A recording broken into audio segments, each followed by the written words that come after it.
കാര്യവിചാരം 100. സ്വത്വം. ഒരു മനുഷ്യൻ്റെ സ്വന്തമായ ബുദ്ധിയും സ്വഭാവവും വ്യക്തിത്വവുമൊക്കെ ചേർന്നതിനെ സ്വത്വം എന്ന് വിളിക്കാം. സ്വത്വം നഷ്ടപ്പെട്ട ഒരാൾ വെറും ശവമാണ്. ചത്തതിനൊക്കുമേ ജീവിച്ചിരിക്കലും എന്ന് പറയാറില്ലേ? എങ്ങനെയാണ് ഒരാളുടെ സ്വത്വം നഷ്ടപ്പെടുന്നത്? ഉന്നതമായ ചിന്തകളുള്ള ഒരാളുടെ സ്വഭാവവും വ്യക്തിത്വവും മറ്റാരുടെയെങ്കിലും നിരന്തരമായ സ്വാധീനം കൊണ്ട് മലീമസമാകാം. നേരെ മറിച്ച് സ്വാധീനിക്കുന്ന ആളിൻ്റെ സ്വഭാവം ഉന്നതമാണെങ്കിൽ സ്വാധീനിക്കപ്പെടുന്ന വ്യക്തിക്ക് അതിൻ്റെ പ്രയോജനം ലഭിക്കും. സ്വന്തക്കാരുടെയോ സുഹൃത്തുക്കളുടെയോ ഒക്കെ സ്വാധീനമായിരിക്കും ഉണ്ടാവുക. ഒന്നുകൂടി വ്യക്തമായി പറയാം. സ്വാധീനിക്കുന്ന ആളിൻ്റെ സ്വഭാവം അനുസരിച്ച് സ്വാധീനിക്കപ്പെടുന്ന ആൾ പരിവർത്തനപ്പെടുമെന്നർത്ഥം. എന്നാൽ എല്ലായ്പ്പോഴും അങ്ങനെ ആകണമെന്നുമില്ല.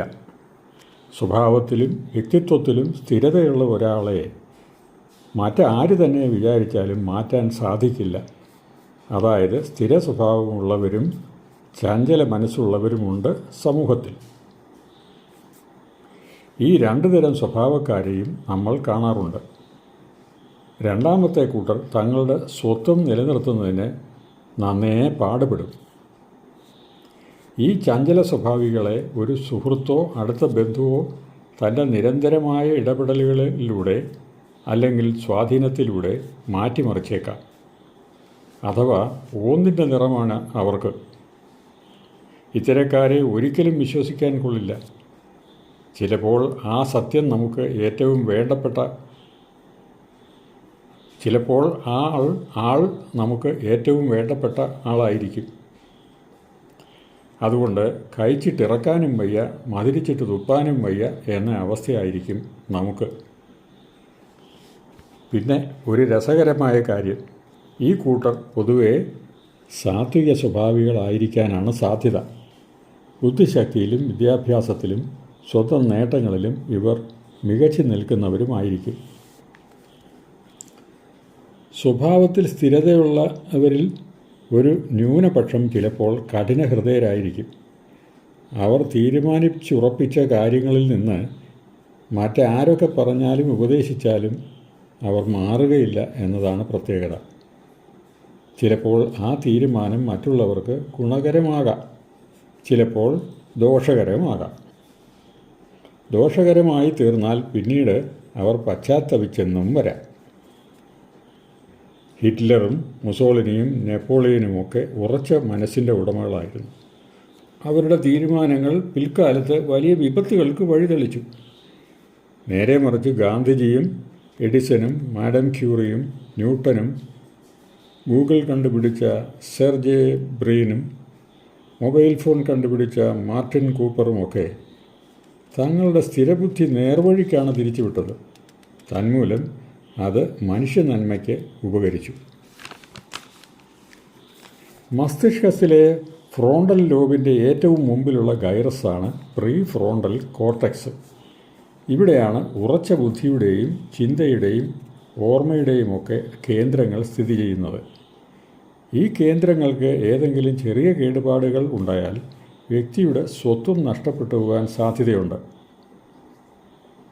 അതുപോലെ തന്നെ മെൻ്റൽ ഡെഫിഷ്യൻസി എന്ന ഗൗരവതരമായ രോഗമുള്ളവർക്ക് IQ കുറവായതിനാൽ ബുദ്ധിശക്തിയിൽ കുറവുണ്ടാകും.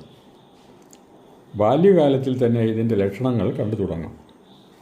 ആലോചിക്കുന്നതിനും തീരുമാനമെടുക്കുന്നതിനും കഴിവ് കുറവുള്ള പല മാനസിക വൈകല്യങ്ങളുണ്ട്. അവ രോഗങ്ങളല്ല, വെറും വൈകല്യങ്ങൾ മാത്രമാണ്. അതുകൊണ്ട് അവയിൽ മിക്കതിനും ഔഷധ ചികിത്സ ഫലപ്രദമല്ല. അവയിൽ പ്രധാനമായ ഒന്നാണ് ജുവനൈൽ ഡെലിങ്ക്വൻസി. കൗമാരക്കാർക്കുണ്ടാകുന്ന ഒരു മാനസിക വൈകല്യമാണിത്. സാമൂഹ്യ വിരുദ്ധരും നിയമവിരുദ്ധവുമായ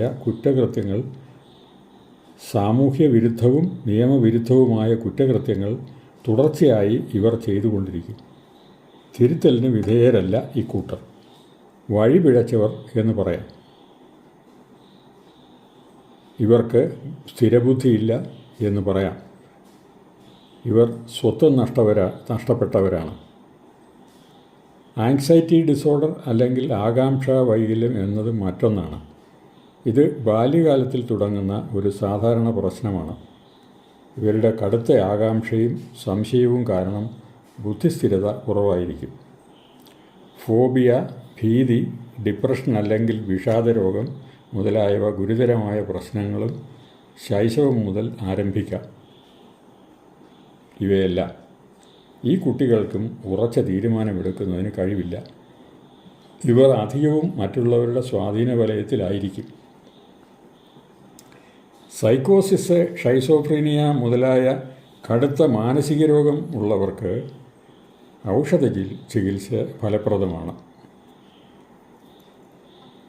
ഇതിലൊക്കെ വലിയ പ്രശ്നങ്ങളാണ് കൗമാരത്തിലും യുവത്വത്തിലുമൊക്കെ ഉള്ള മദ്യപാനം, ഗഞ്ച, LSD തുടങ്ങിയ മയക്കുമരുന്നുകളുടെ ഉപയോഗം മുതലായവ കൊണ്ട് ഉണ്ടാകുന്നത്. ഈ പ്രശ്നങ്ങൾ യുവാക്കളെ കുറ്റകൃത്യങ്ങളിലേക്ക് കൊണ്ടുചെന്നെത്തിക്കുന്നതായി കാണാം. ഇത് ഇന്ന് ലോകമാസകലം നേരിടുന്ന ഏറ്റവും വലിയ സാമൂഹ്യ വിപത്തുമാണ്. അതെ, ആരോഗ്യവാനായ ഒരാളിനും ചില മാനസിക രോഗങ്ങളിലും വൈകല്യങ്ങളിലും മയക്കുമരുന്ന് പോലെയുള്ള വിപത്തുകൾ മൂലവും ഒക്കെ ബുദ്ധിഭ്രംശമുണ്ടാകാം, സ്വത്വം നഷ്ടപ്പെടുകയും ചെയ്യാം. പോസിറ്റീവ് മെൻ്റൽ ആറ്റിറ്റ്യൂഡുള്ള ഒരാളെ ആർക്കും തോൽപ്പിക്കാനാവില്ല എന്ന് ഡെയിൽ കാർണഗി.